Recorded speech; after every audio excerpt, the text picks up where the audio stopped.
موجود ہے وہاں بدعمالی ویرانیت ہم نے کری ہے، یہاں کے لیے سب تیار کیا ہے.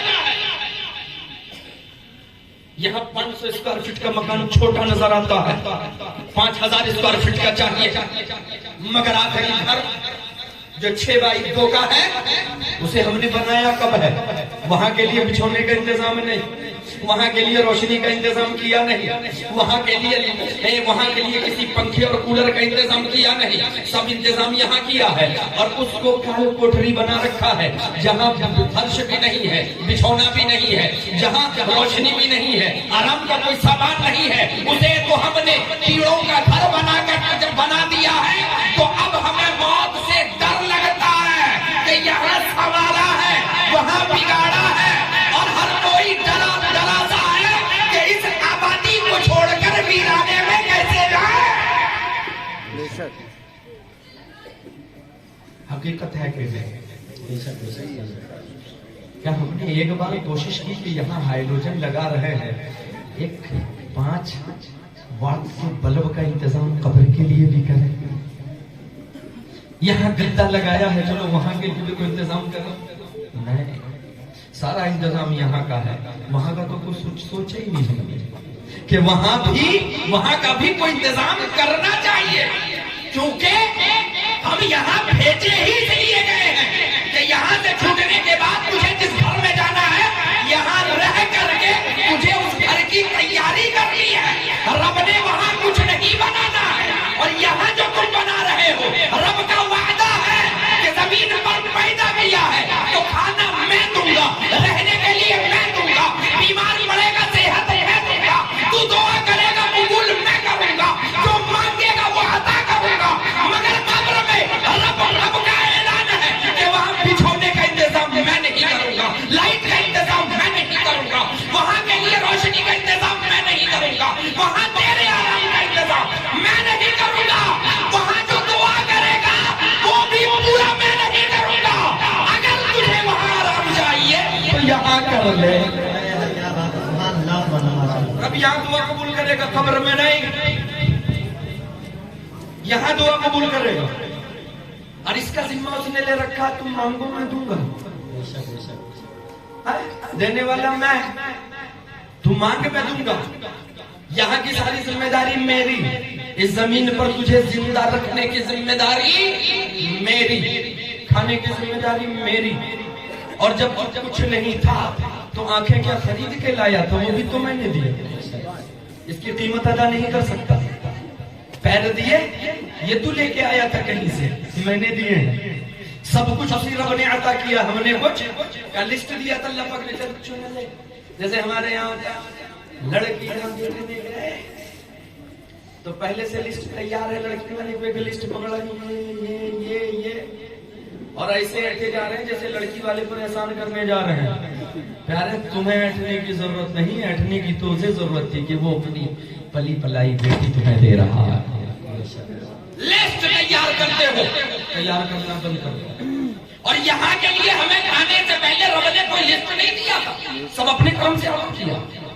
ایک چیز عطا فرمائی ہے، بن مانگے عطا کی ہے، کوئی قیمت نہیں وصولی ہے، کوئی دعا نہیں ہے، صرف اپنے فضل سے اس نے ہمیں سب کچھ عطا کر دیا. اور گارنٹی بھی نہیں، جب تک زندہ رہے گا کھانے کا کھلانے والا رازق میں، بچانے والا حافظ میں، بیماری سے شفا دینے والا شافی میں. رازق بھی وہی ہے، خالق بھی وہی ہے، شافی بھی وہی ہے، رحیم و کریم سب ہے. بولے دعاؤں کو قبول کرنے والا مجیب میں. تو مانگ تو صحیح دوں گا، مگر جب تک زمین پر ہے تب تک مانگے گا دوں گا. زمین میں ہوگا وہاں کی میری کوئی ذمہ داری نہیں، وہاں تیری ذمہ داری. ہم اپنی ذمہ داری ادا کی. 5 کلو کی منڈی نہیں لائے، 100 گرام کی زبان ہلائے، ادا کی نہیں کی ہے. یہاں کے لیے سب بالکل مصروف ہیں، اور جہاں کی تیاری ہمیں کرنی تھی وہاں ہم نے اللہ پہ چھوڑ رکھی ہے. جب کسی جگہ کو بھائی تیاری قبر کو دیکھ لیں گے، جو ہوگا دیکھ لیں گے. ادنا یہاں پولیس چوکی تو تجھ سے دیکھا نہیں جاتا، قبر کیا خاک دیکھے، اپنے جیسے انسانوں میں تو تجھ سے رہا نہیں جاتا، اللہ کے عذاب کے فرشتوں میں کیسے رہے گا؟ دیکھ لے گا، نہیں دیکھ سکتے، ہمیں دیکھنا ہی ہونا۔ تو آج باز نگر والوں، کیا ہمیں اس کی تیاری کرنی ہے؟ ذرا زور سے بولیں۔ انشاءاللہ سب کو تیاری کرنی ہے، کیونکہ یہاں کی تیاری، یہاں کی ہر چیز کی ذمہ داری اللہ نے لی ہے، وہاں کی ذمہ داری ہماری ہے، تو ہمیں وہاں کی تیاری کرنی ہے۔ اب میں آپ کو بتاتا چلوں تیاری کرنی کیسے ہے۔ آپ سوچو کہ مولانا صاحب آپ تو رہتے ہو،